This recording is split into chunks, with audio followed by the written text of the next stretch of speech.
अगर घर में किसी का लूट हो जाएगा तो यानी कि घर वाला का गलती है कि वो सो कह रहा था। बिहार में जो शिक्षा व्यवस्था चौपट रखी है, जो 3 साल का डिग्री 5 साल में मिलता है, 6 साल में मिलता है, तो ये भी क्या विद्यार्थी का गलती है?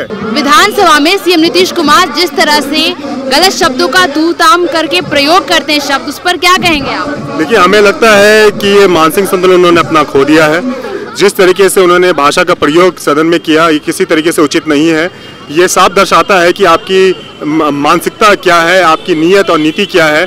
जिस तरीके से बिहार में गरीब विरोधी, दलित विरोधी सरकार बिहार में चल रही है, आप जिस तरीके से आपका बयान आता है, जो पिएगा मरेगा ही, हम गरीबों को किसी तरीके का मुआवजा नहीं देंगे, उनको किसी तरीके की मदद नहीं करेंगे, ये साफ दर्शाता है कि आपकी मंशा गरीबों के लेके क्या है, दलितों को लेके क्या है, पिछड़े को लेके क्या है, पिछड़ों को लेके क्या है। जिस तरीके से एक जो पासी समाज, एक जो तारी का उत्पाद करता है, जो तारी बनाता है, एक जो कृषि जो चीज़ें होती हैं, उसको आप जेल में डाल रहे हैं। जो लोग शराबबंदी के कानून के तहत आप लोग गरीबों को जेल में डाल रहे हैं, उनके परिवार लोग ना पढ़ाई कर पा रहे हैं, ना उनको खाना मिल रहा है, ना उनके घर में जो कमाने वाले थे वो जेल में है। आप आंकड़ा देखिए 2016 से तो 6 लाख से ज़्यादा लोगों को आपने जेल में डाल दिया है। हर वर्ष इसमें एक महीने में कम से कम शराब के मामले में 45,000 लोग को जेल हो जाए। बिल्कुल। तो ये कौन लोग हैं?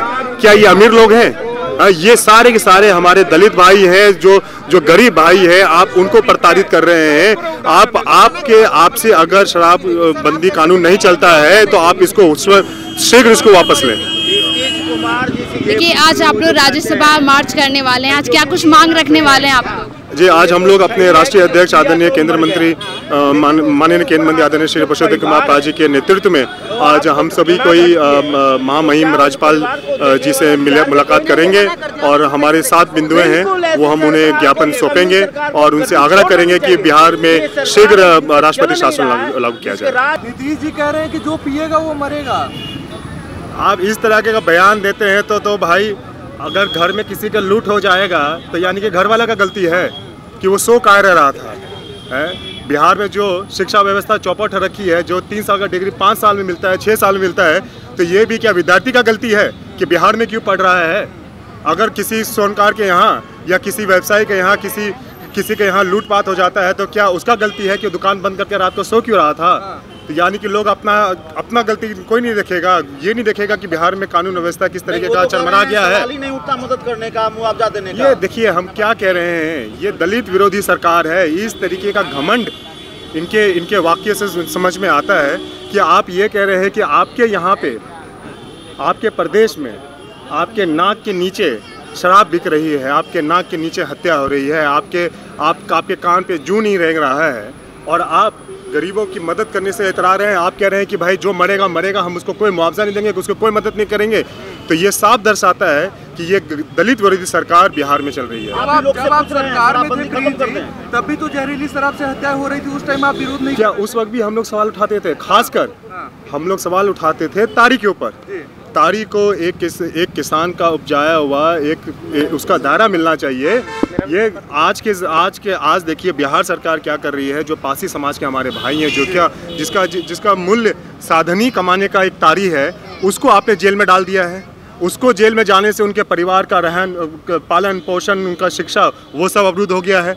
वो खाने पीने के उनके लाले पड़ गए हैं। आप देखिए, जब से शराबबंदी कानून लागू हुआ है, कम से कम 6 लाख से ज़्यादा लोग जेल जा चुके हैं, उन पे कार्रवाई हो चुकी है।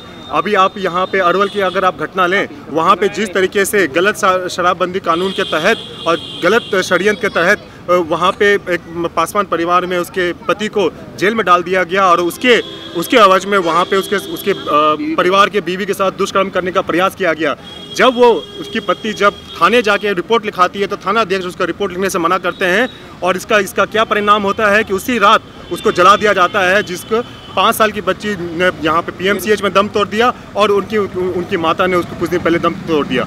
इसके लिए हम लोग वहाँ पे घर पे भी गए, तब भी बिहार सरकार इस पर संज्ञान नहीं लेती है, स्थानीय अध्यक्ष को बर्खास्त नहीं करती है और इस पर कोई भी उनके तरफ से या उनके सहयोगी की तरफ से कोई इस पर टिप्पा टिप्पणी नहीं होती है और वहाँ पे यहाँ तक कि भाई उनको कोई मदद तक नहीं पहुँचाई जाती है। आप ही लोग से पूछ रहे हैं शराबबंदी खत्म कर दे, क्या आप ही लोग कहिए खूब शराब पियो?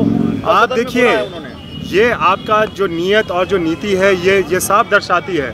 आप शराबबंदी कानून को एक हथियार बनाकर आप गरीबों पे जिस तरीके से अत्याचार कर रहे हैं। आप बताइए कि जो भी आज के दिन जेल में शराबबंदी कानून को लेके जो जेल में बंद हैं वो कौन है? वो कौन है? हमारे भाई हैं, वो हमारे दलित भाई हैं, हमारे पिछड़ा समाज के भाई हैं। उनके परिवार का पालन पोषण आप कैसे कर रहे हैं? आपने कि कोई भी किसी के साजिश के तहत बोतल किसी के घर में रख दिया और उसको अपने जेल में डाल दिया। ये कहाँ से उचित है? अगर शराबबंदी कानून है, अगर शराब यहाँ बिकती है तो उसका साफ जिम्मेवार बिहार सरकार है। इस धरना के जरिए प्रिंस राज क्या मांग करते हैं?